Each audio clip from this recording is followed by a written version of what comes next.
Good afternoon, and thank you for joining us for the ISCA ICAN Webinar Series. Today we are talking about MAP, the free online career information system for Iowa school districts. And we have with us today Phil Caffrey, Director of Admissions, Operations, and Policy, Erica Fisher, Senior Assistant Director of Marketing and Campus Visits, and Jeff James, Assistant Director of Information Systems from Iowa State University. And today they are going to be here to go over the MAP online system and explain how their information system works, and then ask or answer questions. So we're going to keep everyone on mute to reduce background noise. So if you have questions, please type them into the question box and they will address them at the end of their presentation. So I want to thank Phil and Erica and Jeff for being with us today, and I will now hand it over to them. Well, thank you very much, and good afternoon, everybody, and welcome again. As was just said, my name is Phil Caffrey, and I'm the Director of Admissions, Operations, and Policy at Iowa State University, and I'm here today with two of my colleagues, Erica Fisher and Jeff James, who will be introducing themselves in a few seconds, and who will be leading you through a brief overview of MAP. As you may know, MAP stands for My Academic Plan. It's a career exploration and high school course planning system which was created by Iowa State University specifically for Iowa's middle schools and high schools.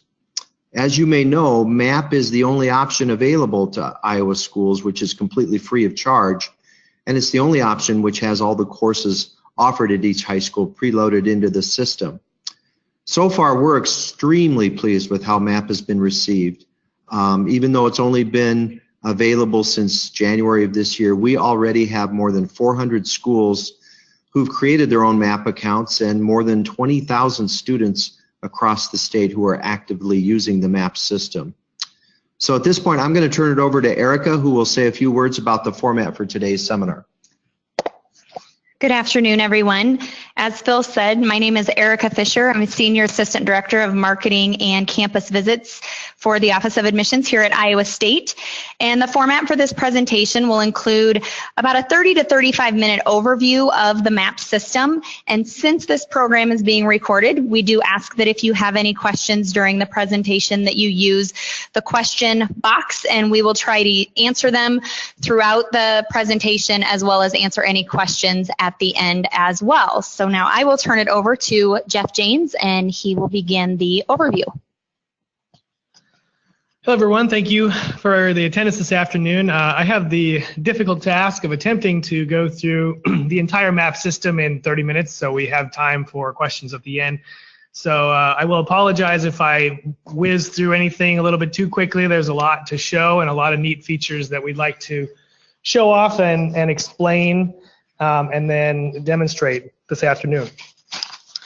So as we are sitting here on the site, I'm logged in currently. I will go ahead and log out and we will look at the basics of the website as a student or a district and faculty member at a school would see it when they first arrive. There's some information under the About menu for students and for districts, as well as a Getting Started guide and a Contact Us page here. And we would actually encourage any of our listeners also, if you would like to, you can submit your questions via the Contact Us form, and we can also address them that way at the end of this presentation. And then for new users getting started, whether you're from a district or you're a student, you would go through the sign up page and create an account. We do have several mechanisms for creating accounts using third-party auth vendors. Most popular being the Google integration that allows students and faculty and staff at Google Apps for Education schools to sign in with their school credentials. But I'm going to go ahead and log in today as our demo account user, and we're going to start in the counselor portal here because I'm actually signed in as a counselor user. And the first thing I want to do is demonstrate the student side of MAP. And so as a teacher, a counselor, an administrator at a school, the counselor portal gives you this option to view MAP as a student. And the benefit of this option is, as a counselor, you can view and go through the MAP process as a student and explore it as a student will see it without having your information tracked in any of the reports that are provided for you for your students. So once a student signs into MAP, the first page that they're going to see is kind of this overview page here that talks about the 4 basic steps of MAP. And one of the unique features of MAP is it's designed as a linear progression. So we start with the concept of exploring the careers that a student might be interested in. And then after they have kind of explored their interests and their values and chosen a career, then we begin talking about what kind of courses you might want to plan to take in high school in order to reach that goal of that career. And then we start talking about beyond the course planning, your college and career readiness. And then finally, we kind of focus on what the students' options are beyond high school as the last section of MAP.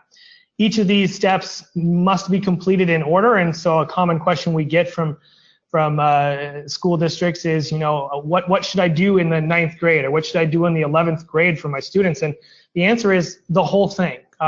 It's really meant to be completed as a progression, and it's meant to be repeated. So every year with your students going back through, they might change their interests, their careers choices might change, and MAP tracks those changes, but it allows the student to re-explore those areas and see how that might affect their course plans in their high school course plan, and then how those changes might affect their college and career readiness or their future plan options. So MAP enforces this progression going step 1 through 4, and then from then on, students just simply repeat that process and repeat that exploration as their interests might change. So it's kind of built like a wizard. You next step through the process using the Save and Continue button. And there's also a site map here that allows the student to navigate the different sections of MAP. Although if the student has not completed the future portions of the MAP system, they'll be grayed out here and they won't be able to get to it until they actually progress through the process. So the first thing the student does is associate themselves with both their middle school and their high school, and these would actually be any schools the student has attended from as early as 6th grade through the 12th grade. So there can be more than 2 schools here if the district might have multiple schools within the 9-12 grade band, etc. Once the student has associated themselves with the schools that they are attending, then we get into the career exploration section of the MAP system, and this is where we do the interest and work value exploration. We send the students to a series of different, we'll call them assessments or survey tools, that helps the student kind of identify maybe what their work values might be or what their interests are. They go through as they read these particular work values and rank them as far as their importance. As you can see, the interface here, once you've chosen 4, it's going to make the student equally divide all of these different values up. And so if the student chooses to put something else under the extremely important, they only get 4 there, and so they're going to have to sort all these cards basically into the 5 different areas in order to calculate their work values. When they're completed with this, it will give them the recommendation of 2 values that most closely associate with the values that they listed on the survey, and they will come out here and they will select those particular values. Then they'll move on to their interests, and they'll submit and perform a second assessment here for trying to help them identify what their interests are. Once they've completed that process, again, the process is the same. They will pick the particular value codes that they want, and nothing forces the student to choose a particular value. So if they don't agree with what the survey told them, they can choose to make it something different. It will only let them choose up to 2. So if they want to change things around, if they have 2 selected, they're going to have to unselect one before they can pick a different one. Then after we've kind of looked at our work values and our career interests, now we're going to start to get down a little bit deeper and kind of explore what our interests and our values are telling us about what we should be considering as far as a career cluster. So in this grid we're seeing here, we're going to see little notations, and based on what I have selected above, it's really only showing me a few that match my interests. So I probably have an invalid set of values up here that don't really go together. So if I choose some others, if I'd actually filled out the survey, then maybe it would work a little bit better. Now I'm seeing that some of these career clusters match my values, the V indicator, and some of them match my interests. If I also had a series of these that went together really well, I might have some clusters that have both an I and a V. And so we're helping to try to tell the students, you know, hey, based on your interests and values, these might be career clusters you want to explore. Once they've chosen a particular career cluster, the pathways under that cluster are displayed. So as I change these various clusters, you're going to see the list of pathways change. And once I make a decision of the pathway that I'm interested in by reading a little bit about this and, you know, kind of picking from these, then we're going to get the list of careers that fall underneath that particular pathway. As you can see, I've already had some of this stuff filled out. So I have already chosen some particular careers that I find interesting, but maybe I want to read a little bit about these different ones. I can pull this up and view information about that particular career, what they do, the skills and knowledge required, education, outlook, all sorts of information I can dig into here about each of the various careers that fall underneath that cluster. I can do that for any one of the careers shown here, and I can change pathways and clusters to explore different careers under the different areas. Each one of these sections tracks changes. So as I was talking about this kind of iterative process, if I come back as a student in my sophomore year after having completed this both in my 8th and 9th grade years, I can see what my previous choices were if I had picked different choices before, and I can see when they change. So it helps me keep an eye on, you know, what my previous interests or values or cluster options or pathways were for each of these different sections. This folder is available, and it keeps track of the various answers that you've had over time. Once we're happy with these selections, we can move on to the next section, where we're going to start talking about building that 4-year plan, that high school schedule. And what's going to happen is, based on the career pathway the student chose, based on their interests and values, we're going to give them a sample schedule that makes the most sense for trying to pursue that particular pathway and careers within that pathway. And MAP is kind of a neat little add-on to that. MAP will actually show the student particular courses at their school that are associated with those various generic categories of courses that might be offered in those different sections of the sample schedule. In addition to the sample schedule that's provided, we provide kind of optimum recommendations for a student for college preparation.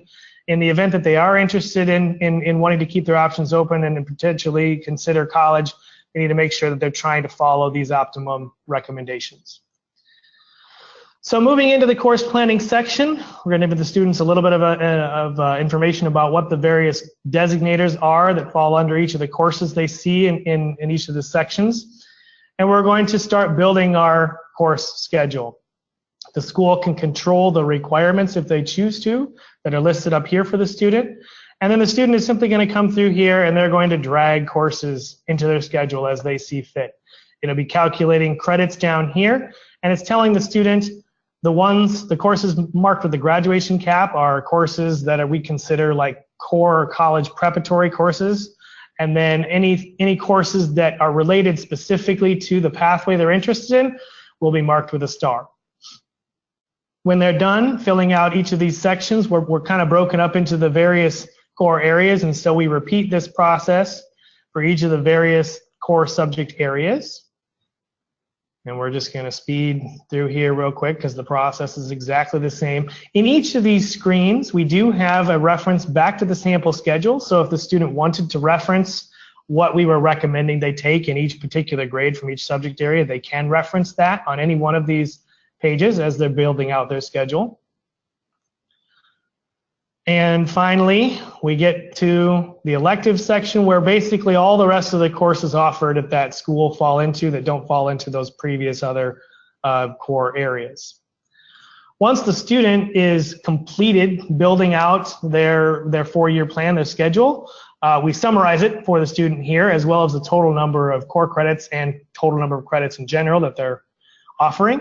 They have the chance at this point, if they want to print this page, and they'd be able to, if your district chooses, you can print this page off and send it home with the student to get parental or guardian approval, their signature, for review of that schedule. And we're also building out an electronic approval process for this as well. So if you didn't want to do the paper process, there will be an electronic approval process that will be offered relatively soon. Then we're going to get into the college and career readiness section. And this is where we start talking about, preparing for your college or your career, whatever your future plans are. And so we talk about, what your particular GPA goal might be in high school, as well as what your particular ACT composites score goal might be in high school. And based on your answers, as well as the courses that you selected for your four-year plan, this dial kind of provides you with information on your career and college readiness. This calculation is kind of basically a calculation, an unofficial calculation of the student's alternative RAI. So a formula that can do a very good job of predicting success after high school. Finally, we're going to talk about and let the student explore their options beyond high school. So at this point in the process, we're going to ask the student to pick one career that they're interested in. And so back in that beginning process, we asked them to pick one or more careers that they might be interested in. At this point, we're going to ask them to pick one, so they can go back through and they can review this information. And once they've reviewed this on their their short list of careers they're interested in, then they pick one. And then based on that, we're going to ask them to pick a major or training program if they're interested in following some kind of a training program after high school. And so for that, we're going to use the College Board's Big Future Search, and they can explore some information about majors that might be offered at any 2 or 4 year school, or even a vocational school, based on the particular career that they're interested in.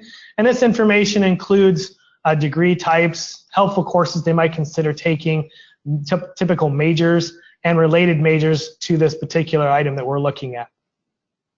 So there's a wealth of information here the student can dig into and find, all offered by the College Board. And then going back, they have the opportunity now here to enter using kind of a search as you type, if I can spell. So they get to pick a particular major or training program, or type something in that doesn't exist. And then they get the option to go out here and search for 2 and 4 year institutions that might offer this major and training program. And so again, we're just allowing them to explore based on the type of school, whether I'm looking at a public, private, a 2-year, 4-year kind of institution, and maybe I want to look at something in a particular location by a zip code or by a region, maybe in the Midwest, and maybe I want to make sure that it's going to offer a kind of major or any kinds of other information. So I could pick in here if I want to look at computational mathematics, and then I'm able to close this and see the results of the schools that offer those things with the particular criteria that I had entered. Then the student returns. They have the option now to explore accredited vocational schools, military options, or apprenticeships. And then we're going to ask them to kind of choose, what do they want to do as far as their future plans are concerned. So are they looking at a professional degree, or military, an apprenticeship? And with all of these things, we're going to kind of give them information about the typical length of study that is required and examples of professions that they could move into if they chose that option. And then after they've chosen this option, we have some follow-up questions. So those questions will change based on what particular option up here they have chosen. Students can tell us whether or not they choose to enroll directly in a 4-year college or begin at a 2-year and move on, or if they're interested in an apprenticeship, what that apprenticeship might be. And I'm a little biased, so I'm going to go to Iowa State University. Finally, we have a summary page here that kind of summarizes the entire work the student has achieved throughout the MAP system. So starting all the way back with our career exploration and all the information related to that, our 4-year plan, as well as those options I've chosen beyond high school.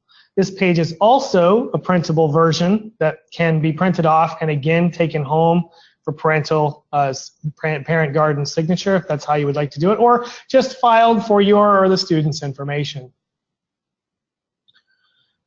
And then finally, we kind of get to our dashboard, the final interface that the student sees. And this is where we start reflecting on our choices that we've made, and being able to come back at a future time and updating our GPA or an ACT score if things have changed, or if I want to update my courses, or maybe I want to re-explore different things, or maybe I want to learn about improving my college and career readiness, for example, or maybe I want to learn about scholarships or employability. So there's a lot of information here that we're providing to the student, and this page in itself can be an exploratory activity that the student can spend lots of time delving in and going through all of this information.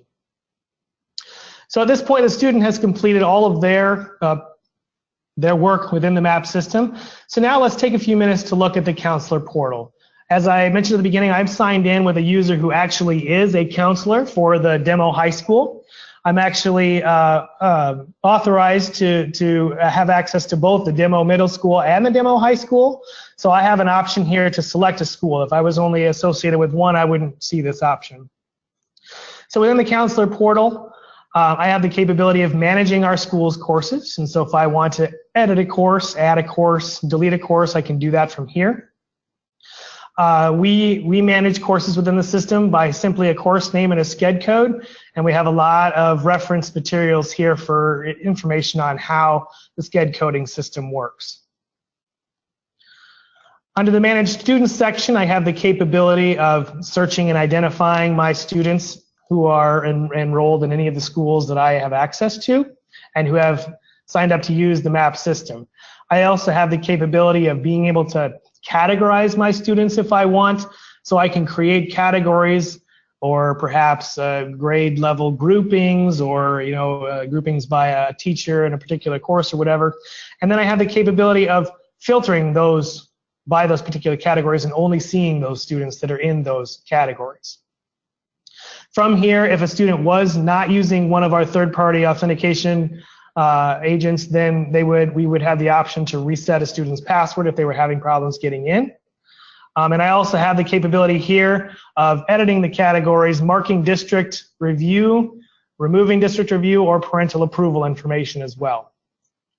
And these categories, as well as the district review and approval and the parental approval, are tracked on a yearly basis. So as your students progress through school, say for example they receive parental approval for their MAP exploration in the 9th grade, when they're in 10th grade and their grade has incremented, if you wanted to be able to track separately that they were getting parental approval or having district meetings with the student, you can track those because they are tracked separately by year.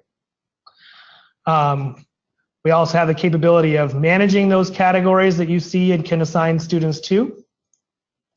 And we have the capability of managing our school configuration. So some of the customization options that MAP allows your school to have, whether it comes down to the credit multiplier, so how you want to see those credits reflected on those course schedule planning pages.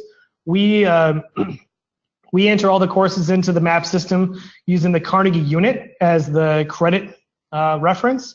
And so if your school typically assigns 1 credit per semester instead of a half a credit per semester, you can apply a credit multiplier of 2 here to make it show up in all of those course selection pages as 1 per semester and 2 for a full year.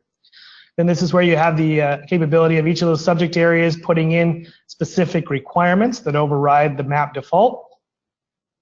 And then we also have the capability for some school districts that have multiple domains associated with their district to add those multiple domains here. That has to do with how you gain access, the security controls of gaining access to the schools within the MAP system. And then we have our reports that are available here, participation reports, and the metrics report that allow you to kind of dive into where your students are within the MAP system, how much they've completed, viewing their summary and sample schedules and all those different things individually by students. We also have the Iowa Department of Ed ICAP report, which assists school districts in filling out and completing that report that's due annually to the Department of Ed.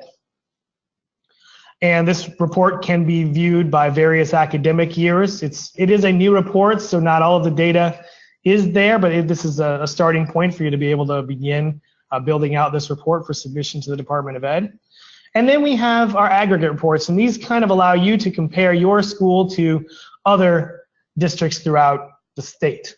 And so we can look here at the total number of accounts created, and then those accounts based on various schools throughout the state, and I can filter by various different metrics here.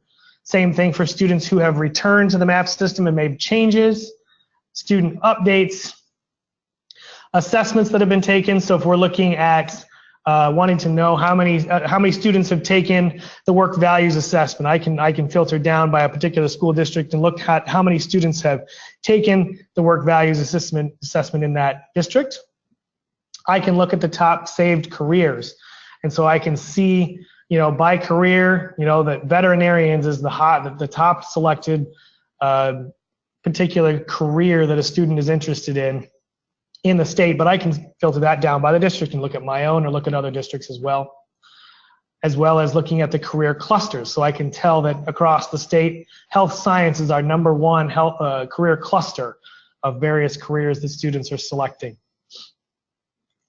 And then we have this new Future Ready report, which allows us to kind of start looking at what students are planning to do in their future plan section of MAP. And so we can start getting an idea of statewide or broken down by district, how many of our students plan to pursue some form of post-graduation training. And this currently is looking at all students. We are going to change this to only look at the students who have completed the future plan sections so that it gives us a better percentage. Right now this is skewed a little bit because we're showing all students within the MAP system, not those who have gotten all the way to the end and actually chosen a future plan.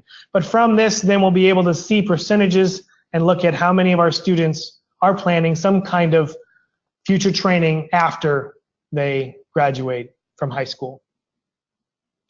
So in a nutshell, and very quickly, that is the MAP system. And I think at this point, we are ready to answer questions. All right. One of the questions that has come in is, if a student does not complete all of the steps the previous year, will they be required to complete the steps they should have done last year before they can start fresh this year? So MAP stores all of the students' answers, and it persists year to year. So, as we saw when I signed into the MAP system, all of the fields were pre-selected. So if the student had gone through and maybe they had done the career exploration, they'd seen their sample schedule and they've gone through and done their course planning, but they haven't done the rest of these steps. In a site map here, these items here that they've proceeded through would be white and the rest of them would be grayed out. So the student could skip directly to that last section they had done. They could also just next from the beginning through it, potentially, maybe ideally reviewing their selections from the prior year because things might have changed, but they can just next do their save changes and proceed on to those future steps within the MAP system. As I said, it won't let you skip from step 1 to step 3. You have to go through the progression, but you don't have to complete the entire thing all in one sitting. In fact, most of our schools break it up into different sections and complete them throughout various sections of a school year or a particular term's course. So it will allow you to save that information and then come back, reference it, change it, and move on. All right, another question that came in said, what if a student is undecided in a career, but they're interested in 2 or more that are in different clusters or pathways? Is there a way to add more than 1? It's not the first time we've heard that request, and presently, no. We typically there's so many careers available that we limit those lists down by the pathway. And so if the student was interested in 2 different careers in 2 different pathways, the student can do those explorations, but in the end, MAP is going to require that they choose one pathway and one set of related careers to move through the planning process and the college and career readiness. Simply because we can't provide the student with more than one sample schedule, we need to get it down to one. It doesn't mean they can't explore those different careers in the various clusters. They can do a lot of exploration on this page, but in the end, we need to have them choose one pathway so that we can give them a relevant sample schedule and let them continue through the MAP process. All right, one that just came in says, is it the summary page that the school is required to keep as a hard copy on file for the state? And are these required to be in cumulative folders? I am not qualified to answer that question. That would be a Department of Ed question. I certainly don't think it would hurt to save the schedule page or the summary page. But as far as what is required to be reported to the state, my understanding is that is, going to be that report that we saw in the counselor portal.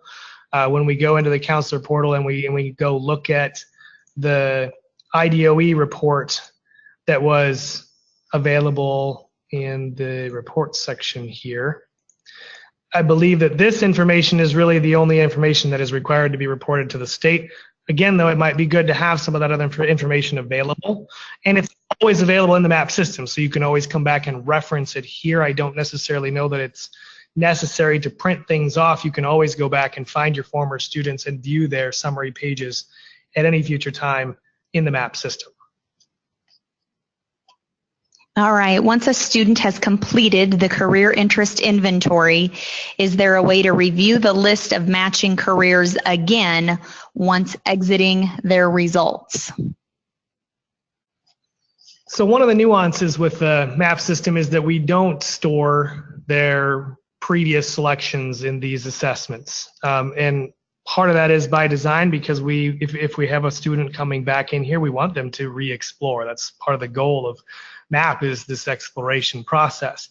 We do allow them to obviously store and view the history of their selections that they made of their work values, but as far as viewing their previous results of this survey, once they complete this survey here and click calculate and return to MAP, they're going to need to do that exercise again in the future. I think you could both call that a blessing and a curse, and there's 2 ways to argue that. We feel that it's good to encourage the repeated process of the exploration, and there could potentially be a request for a change in the future, but I think we really do like this process of going through and doing these surveys again. To be honest, both of them are really short. They probably can be completed in less than 10 minutes, and so I don't think it is too much to ask our students to go through it again. Okay, we have heard from the Department of Ed to add on to that last question that we had, and it says that districts are also required to complete the consolidated accountability reporting, which requires parent signatures on all 8th grade plans filled in the student cumulative file. Another question that has just come in is, after the report page is filled out, is the information automatically sent to the Department of Ed? There is no automatic integration between MAP and the Department of Ed. That has been a topic discussed as a potential future feature of the MAP system, but nothing exists at this time, and we certainly wouldn't want to make any promises. But what we have tried to do with this report out of the counselor portal is make it easy to get at that information that is required to be reported. And that's the point of this report, is that this is essentially what you need to report to the state, other than the proof of the parent guardian signatures and approvals of the 4-year plans. This is essentially what is required to be reported. And so if you are going into the MAP system and you are marking students as having received the parental approval, so if we're going in here and we're marking the district review, so I'm saying, I went in here and these 3 students I met with today, and I reviewed their plan and we had a conversation. I come out here and I mark district review for those students, then as long as you're doing that tracking in the MAP system, then this report that we provide is going to report those numbers. And it's going to show for us then that we have completed those steps to report to the Department of Ed. If you're not wanting to track all that information in MAP, this is going to give you a good place to start filling out this report. And then you can fill in the information that you got tracked somewhere else as far as the district review and the parental approval. All right, we're going to give Jeff a little break here and turn a couple questions over to Phil. Question says, can this be completed by 8th graders? Well, the short answer is absolutely. When we created the MAP system, it was really designed for 8th graders to use, primarily because we're trying to help them plan their high school course schedule. But what we found is that MAP is useful to students all through their senior year of high school. And we have, as I said, over 400 schools across the state that are using the MAP system, and we found that we have a fairly equal distribution of students for each grade level. So the other thing that we found is that there are some students that are actually using it with students younger than 8th grade. I think 6th grade is the lowest grade that we've heard about thus far. All right, and another one is, what is the average or general time frame that you're finding it's taking schools to go through all of the steps? Oh, that's kind of a hard question to answer because I don't know if there really is an average. I think one of the neat things about the MAP system is its flexibility. It's really just a tool to supplement whatever the teacher or the counselor wants to do in the classroom. MAP does not come with prescribed lesson plans, although we're thinking about trying to add lessons plans to MAP. But what we're finding is that some schools may have their students go through the entire MAP system in just a matter of a few weeks. Other schools will stretch it out over the entire length of a semester, so it really varies a great deal. On the MAP site, we have a place where we're hoping that high school teachers and counselors and middle school teachers and counselors might submit ideas for lesson plans. It's within the counselor portal. If you hover over the sitemap tab and scroll down to where it says curriculum submission, you can click on there and you can provide us with some of your own ideas for lessons plans, and we'll make those available to all of the MAP users around the state. We've had a couple questions that came in during the presentation that we were trying to answer, but it looks like we're getting asked again, so I'm not sure if those answers actually got sent out. But one of them would be, can you mass assign a username for each student for each class? So one of the things that we wanted to do with the MAP system is make it easy to use. And there are a lot of systems where you can preload your users' accounts and but MAP is not one of them. Each student will need to create their own account, but the account creation process is relatively simple, especially if you're using one of our integrations, specifically if you're a Google Apps for Education school. A lot of our schools have liked this option because all you do is you click the button and you're in, and it creates the account for you with really no other steps. But each student will need to go through the sign up process and fill out the kind of user they are and a few fields to create their account. So in the end, it's not a difficult process to create each student's account, but they do need to do it on their own. All right, and another question that we had asked was, are our assessments research-based? And MAP uses widely recognized and reputable sources for our assessments, including ONET, as well as the U.S. Department of Labor. Can high schools personalize the MAP program with local courses? And that's where Jeff was talking about earlier. If you go into the counselor portal and you go to manage courses, once you get into that area, then you will be able to add courses. You can see right above the select option there, you can add courses or import course file if you have a CSV file that you want to upload several courses at once. Another question is, one of the student status options is moved out. How do we mark that a student has moved out of our district and should no longer be tracked with our school? So if you go into manage students, And then you can search, find your student, select them, and then under bulk actions, you can go to delete student, and then they will no longer be a part of your school district. To just add on to that, when you delete a student, it really is just moving your student out of your school. It's unassociating them with your school as of that grade level time that you're deleting them. But if they were moving to a different school that used MAP, the history of their information would still be there if they were able to use their same account.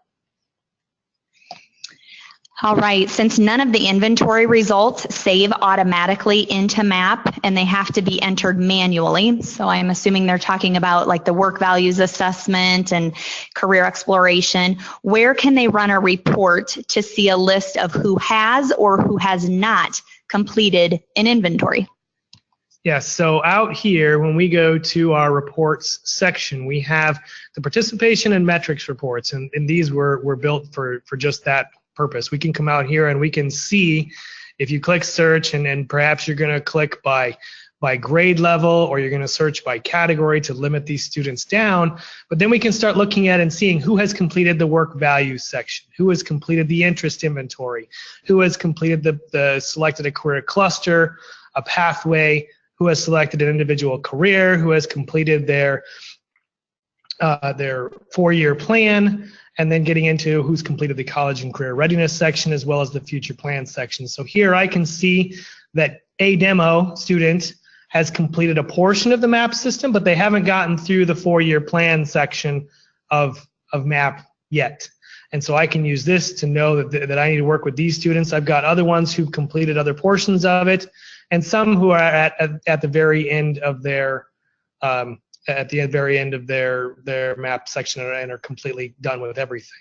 So this report's purpose is to be able to view that information, and then you can go and look at various parts of the students'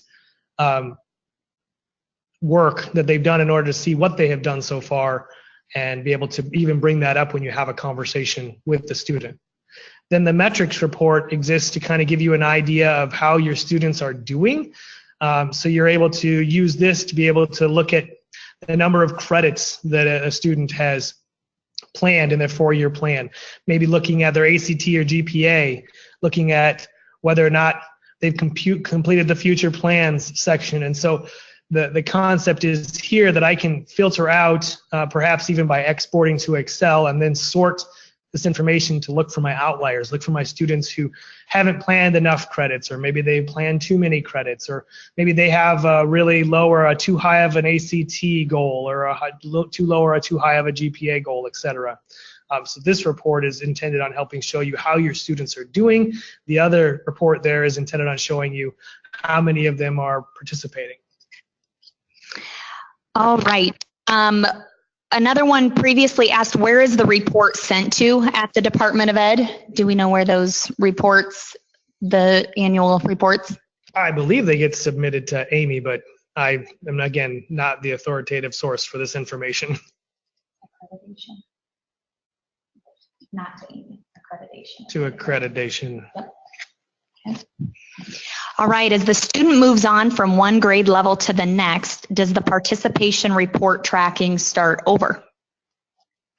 It does not start over. Well, it does kind of start over. I can explain that really briefly here. So the percentage complete that's tracked right here is going to show where they are currently as of their current iteration through the process. So if they go through and they make a change to their pathway or something like that requires them to it resets some of their progress, and then they need to go back through the process, this will illustrate how far they are going through that again. However, if they've already gone through the MAP system 100% in 8th grade, then in 9th grade, as long as they don't go back and make changes that require them to go back through, it will still continue to show 100%. It doesn't reset that. All right, going back to when a student has moved out. So this person gave an example that the student has come into their district and their previous district also used MAP. If their login information was based on the previous school email, how does that information transfer when that student no longer has access to the old email address? So we don't have a good mechanism for handling that transfer process as of yet. It has come up several times as a feature request.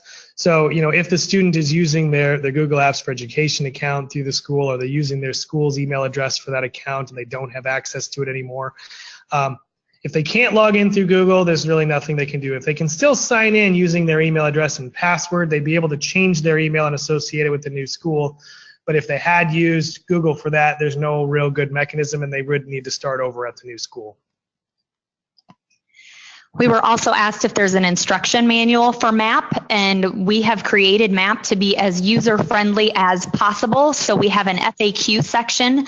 If you go under the About page of MAP, we have an FAQ section with a lot of frequently asked questions and answers, as well as videos that you can view within a lot of the sections of MAP, as well as a general overview and a live demo that we have previously done.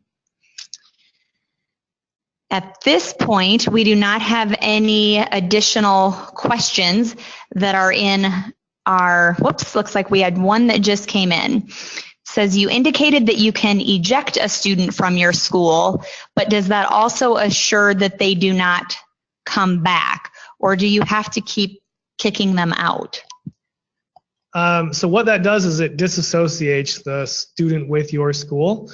If they were to go back into MAP and say that I'm a part of that school again, they would show up again in your reports. However, if you were using the Google integration and it was an account controlled by your school, obviously they wouldn't have access to sign in again and reassociate themselves with your school. And we do have a little bit more clarification on where that reporting is sent to. K through 12 sends the report to Amy for review of compliance requirements. So it's accreditation in K-12, and then they send it to Amy for review. Great question here. We'll let Phil answer this one. Is MAP still free? Oh, absolutely. We've had a lot of schools ask us, why the heck are you guys doing this? And basically, this all began a few years ago. We had a group of middle school counselors on our campus, and we were asking them to talk about issues that were, of concern to them. And the thing that we kept hearing over and over was this frustration about the fact that schools were being forced to pay a commercial vendor to meet this career exploration and high school course planning requirement that the state has.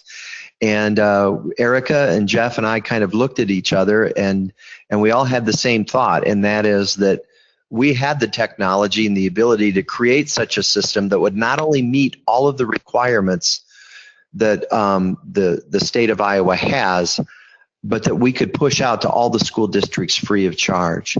And as the land-grant university for the state of Iowa, part of Iowa State University's mission is to use the technology and the knowledge and the expertise that's developed on our campus to benefit the citizens of Iowa. So we couldn't think of a better way to fit in with that mission. And so we're just so pleased that MAP is saving districts many thousands of dollars all over the state. So. All right, and we are going to talk about, just very briefly now, Jeff's going to share about a partnership that we have with Future Ready Iowa. So one of the other initiatives that we're kind of excited about doing and haven't had a chance to actually finish the integration, but there's two different initiatives and partnerships that we are trying to accomplish with the MAP system. And part of that starts with the future plans section of the MAP system. One of the things that we really wanted to do with this system is try to capture information that relates to the Future Ready Iowa goal here in the state. And that goal of having 100% of our graduating students engage in some kind of additional training after high school, and by 2025 have 70% of Iowa's workforce having some sort of formal training after high school. And so part of this was a collaboration with the Future Ready Iowa people in order to make sure that what MAP is asking here makes sense, and that it includes all of the important types of trainings and education that students could pursue, as well as future expansions of this to include information about apprenticeships and other things that really we don't have great information on for exploration currently in MAP, but we're going to continue to try to add to the system. And another really key important feature that we're going to try to do in the near future is incorporate local career information into the MAP system utilizing the Iowa Career Coach tool that is provided as a service to the state of Iowa.